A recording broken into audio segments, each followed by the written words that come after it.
Hey guys, Tom here, Permaculture Wilmington. Hope you're having a good day. I wanted to give you an update on my squash tent. So I lifted the veil just a few days ago, and about a week and a half ago.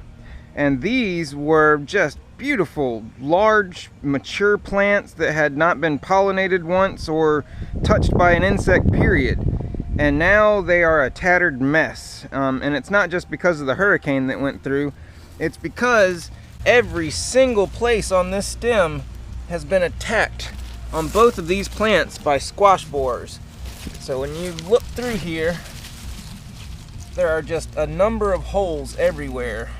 And this one actually that runs all the way down here had a bulge coming out of the dirt where the squash borer had gotten into the stem before I had buried it and then bored out. Here's the part that showed up. It was just where the squash borer had basically exploded out of the stem, and this is a piece of the stem. But yeah, these plants have been just completely destroyed in a matter of a week and a half. Yeah, no good on this, guys.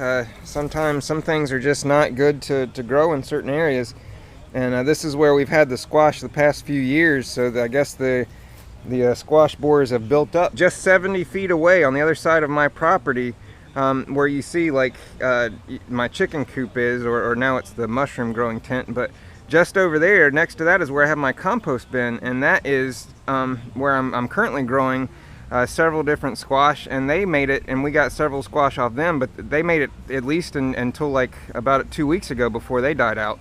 So these had the tent over them, and I mean, they were glorious when I lifted it up. These plants were so big, I wished I would have done video and showed you, but it was wonderful to lift it up and to just be like, okay, now let's get some flowers on it, and nope, squash borers.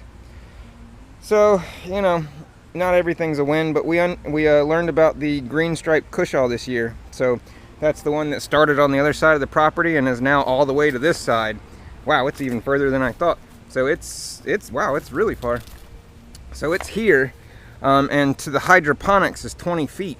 So this is like a 40 to 50 foot vine. That's the largest I've ever grown. I don't know about you guys, but yeah, no more squash tent.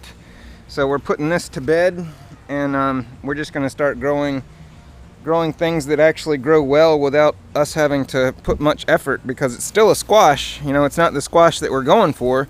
But we've grown to love them. We put them in everything, and you know, when you cook them, they don't taste much different from yellow squash or zucchini. So, you know, it's in the squash family, and it's nutritious, and it grows well. And I mean, look at the size of these. If you guys want to see them, we've already harvested some of the bigger ones that were like 10, 11 pounds.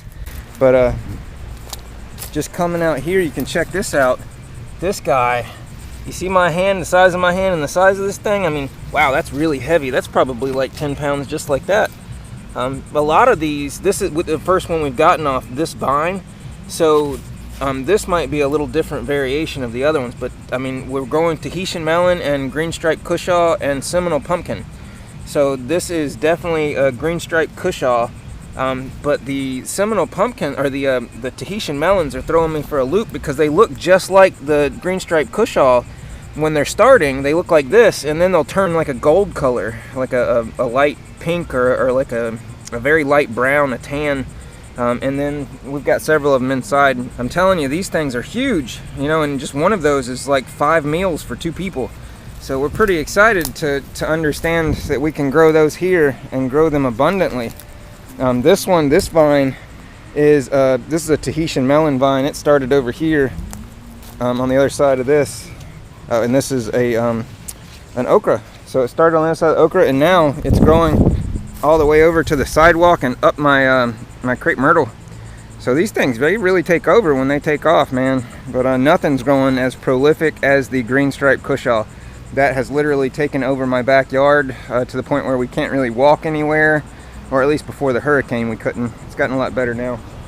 But the hurricane kind of cleared out a little space for us in there. The old growth died back a little more.